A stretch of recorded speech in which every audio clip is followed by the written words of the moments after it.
अच्छा बिलाल साहब मुझे बताएं कि शबाशी साहब कहते हैं कि वो अपने कपड़े बेच के आटा सीधा कर देंगे। यार वो बंदा जब ये कहता है ना मैं अपने कपड़े बेच के आटा दूंगा, रोटी दूंगा, अल्लाह की कसम खा कर कहता हूँ, अल्लाह की कसम खा के कहता हूँ, वो समझता है यहाँ हमारे वो लिखा हुआ है। अच्छा समझ आ गई आपको? यहाँ हमारे वो एक गाली है, इतना हमें जो कोई बेवकूफ़ समझता है। और यार तेरे कपड़े सोने के हैं, तेरे कपड़े हीरे के हैं, मुझे बताओ ना उसके कपड़े किस चीज़ के हैं? कोई सोने की तारें लगी हैं? कोई तेरे कपड़े सऊदी अरेबिया से आए हैं तो किसी वली के कपड़े पहनता है? ही इज मेकिंग अस फूल। वो समझते जानवर हैं, जाहिल हैं। ये जहालत की उस नहज पे है कि इनका कोई इलाज नहीं। तो मौलाना फजल तुम सहाफ़ी थे, तुम मुजाहिद थे, तो तुम्हारी जिम्मेदारी के मुतालिक पूछा जाएगा। तो जब उनसे पूछा जाएगा कि तुम सहाफ़ी थे, मेरी खलकत जो थी, मेरी जो मखलूक थी, उस पर जुल्म हो रहा था, उसको नोचा जा रहा था दरिंदों की तरह, तो तुम खामोश थे। अगर हम खामोश होंगे तो जहन्नम वासल होंगे, अगर हम बोलेंगे तो उसको हमारी एफर्ट पसंद। अस्सलाम वालेकुम नाज़रीन, मैं आपका मेज़बान अनस, आप देखें वॉइस ऑफ पाकिस्तान। नाज़रीन, पाकिस्तान के स्टार, पाकिस्तान के वो एंकर जो कि हर कूचे में जाते हैं, हर आम आवाम की जो आवाज़ है वो आप तक पहुँचाते हैं। और चंद दिनों पहले इनका जो चैनल है वो हैक कर लिया गया था, लेकिन उसके बावजूद इन्होंने नया चैनल बनाया और दोबारा से जो है पाकिस्तान के अंदर और पाकिस्तान के अवाम की जो आवाज़ है वो दिखा रहे हैं। सर ये बताएं कि आप जैसे इतने लोग थे वो तो खामोश हो गए, वो तो कहते हैं कि मौजूदा हुकूमत बेहतर है, हालात बड़े बेहतर है, मीडिया खामोश हो गया, मीडिया कहता है अब तो मुश्किल फैसले हो रहे हैं, महंगाई तो है ही नहीं। यार भाई अस्सलाम वालेकुम रहमतुल्लाहि व बरकातुहू। ब्रदर गुजारिश ये है, अगर जो इस वक्त खामोश है ना, मेरे पास लंबी चौड़ी वो नहीं है, डिक्शनरी नहीं है अल्फाजों की। अच्छा। मैं सिर्फ एक बात कहता हूँ, उसके दिल पे मोहर लग गई है, वो अपनी कब्र को भूल गया है, वो इस वक्त को भूल गया कि जब रोज़े महशर मैदान हशर होगा, एक तरफ नबी अलैहिस्सलाम होंगे, एक तरफ अल्लाह की ज़ात होगी, और जब पेशी होगी और जो मनसब आपको अता किया गया होगा कि तुम डॉक्टर थे, तुम तबीब थे, तुम टीचर थे, तुम सहाफ़ी थे, तुम मुजाहिद थे, तो तुम्हारी जिम्मेदारी के मुतालिक पूछा जाएगा।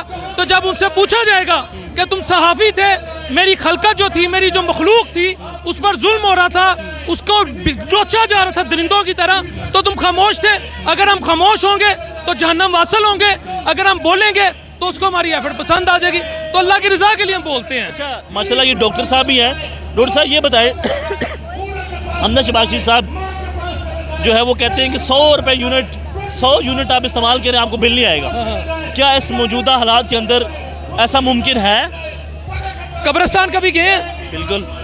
छोटे छोटे दरबार होते हैं सूफियों के, वलियों के, दरवेशों के, वहाँ एक बल्ब लगा होता है, छोटा सा लगा होता है, और एक छोटी सी पक्षी होती है, ऐसे चल रही होती है। उधर ही सिर्फ 100 यूनिट उससे कम आएगा।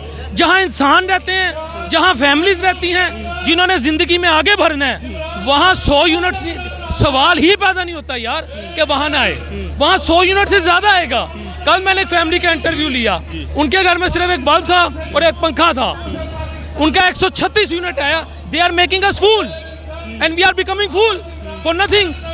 तो 100 यूनिट वाली बात एक पॉलिटिकल स्टंट है in order to win the election. सिर्फ कब्रिस्तान में जो छोटे छोटे दरबार हैं वहाँ 100 यूनिट से कम आता है। इसका जवाब ये है। अच्छा मुझे बताएं कि खान को किस तरीके से साइड लाइन लगाया गया, क्या लगता है दोबारा वापस ये आ सकते हैं? सिस्टम तो आपके खिलाफ है। मैं मायूसी नहीं फैलाना चाहता। खान को वापसी के लिए इस कौम में शऊर आना ज़रूरी है, इस कौम में गैरत और खुददारी आना ज़रूरी है, इस कौम को अपनी खुदी का पता लगना ज़रूरी है। अनफॉर्चुनेटली ना शऊर है, ना गैरत है, ना खुदी है, ना हमारे अंदर पेट्रियाटिज़म है। तो अल्लाह ना करे, अल्लाह ना करे, अल्लाह ना करे, मैं यहाँ मायूसी नहीं फैला रहा, लेकिन उसके लिए और ही ग्राउंड चाहिए, और ही लोग चाहिए। हमारे यहाँ आप अभी कोई चज की बात करें, 1000 बंदा आपको गालियाँ देगा, तो खान का आना मुश्किल है। अच्छा बिलाल साहब मुझे बताएं कि शबाशी साहब कहते हैं कि वो अपने कपड़े बेच के आटा सीधा कर देंगे। यार वो बंदा जब ये कहता है ना मैं अपने कपड़े बेच के आटा दूंगा, रोटी दूंगा, अल्लाह की कसम खा कर कहता हूँ, अल्लाह की कसम खा के कहता हूँ, वो समझता है यहाँ हमारे वो लिखा हुआ है। अच्छा समझ आ गई आपको? यहाँ हमारे वो एक गाली है, इतना हमें जो कोई बेवकूफ़ समझता है। और यार तेरे कपड़े सोने के हैं, तेरे कपड़े हीरे के हैं, मुझे बताओ ना उसके कपड़े किस चीज़ के हैं? कोई सोने की तारें लगी हैं? कोई तेरे कपड़े सऊदी अरेबिया से आए हैं तो किसी वली के कपड़े पहनता है? ही इज मेकिंग अस फूल। वो समझते जानवर हैं, जाहिल हैं। ये जहालत की उस नहज पे है कि इनका कोई इलाज नहीं। तो मौलाना फजल रहमान साहब नजर नहीं आ रहे। दीन फरोश, बस दीन फरोश। मैं देवबंदी मसलक से मेरा ताल्लुक है, मैं ऐसे ऐसे देवबंदी, मैं मुसलमान हूँ, पहली तो बात है। दूसरा, मेरे बड़े जो हैं राइवन तबलीग मरकज़ में हम जाते रहे यार, मैं ऐसे ऐसे अल्लाह के वलियों को जानता हूँ, खुदा की कसम। जब मैं उसके सामने उस बंदे का तस्करा करता हूँ ना, वो कहता है बेटा चुप रहे, ये हमारे लिए आजमाइश है। फजलुर रहमान। डॉक्टर साहब ये बताएं कि आप मुसलसल काम कर रहे हैं कई सालों से क्या आपको भी कॉल वसूल हुई है? ये डूंगा सवाल है। क्या कहते हैं? मैं भी पाकिस्तानी हूँ। आपको भी आएंगे, तो क्या जवाब इसका साहब? यार मैं कहता हूँ मैं गलत क्या कह रहा हूँ, क्या गलत कर रहा हूँ, मैंने क्या गलत किया? आपने कोई देखा मैंने कोई एंटी पाकिस्तान नैरेटिव लिया, कोई एंटी पाकिस्तान मेरी अप्रोच है, कोई अल्लाह माफ़ करे मैं किसी सियासी जमात के लिए किसी का एजेंट बन के काम कर रहा हूँ?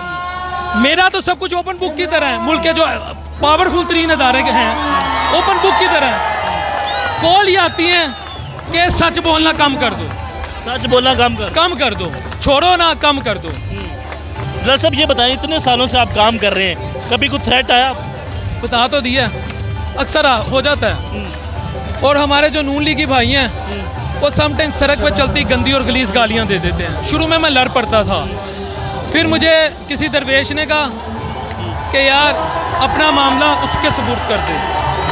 मैंने अपना मामला उसके सबूत कर दिया।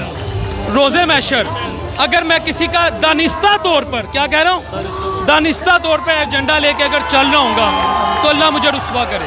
अच्छा डॉक्टर साहब ये बताएं कि 2000 रुपये दी जा रहे हैं तो क्या हालात बदल जाएंगे?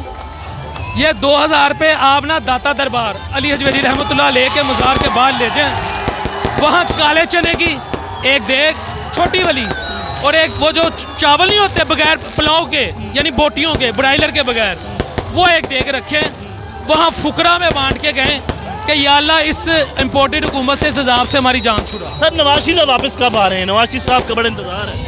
नवाज शरीफ तब वापस आएंगे जब नवाज शरीफ को ग्राउंड बनाई जाएगी उसके लिए। यार मैं कोई सख्त बात नहीं करना चाहता, नवाज शरीफ वापस आ चुका है यार। कैसे सर?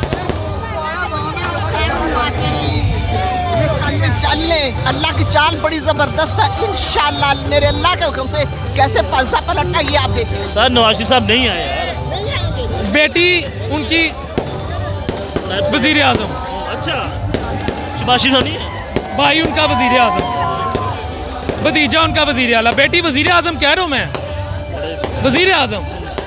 वो इंग्लैंड में बैठे ज़िंदगी इंजॉय कर रहे हैं, मौसम इंजॉय कर रहे हैं, उन्हें क्या ज़रूरत है? सर यहाँ पे बड़ा इंपॉर्टेंट सवाल करूँगा कि आप जिस तरीके से लोगों का मौक़िफ़ लेकर आते हैं, ऐसे हमारे एंकर हैं इमरान रियाज खान साहब, उनके ऊपर इतने मुकदमात किए गए हैं, उसके ऊपर क्या कहते हैं?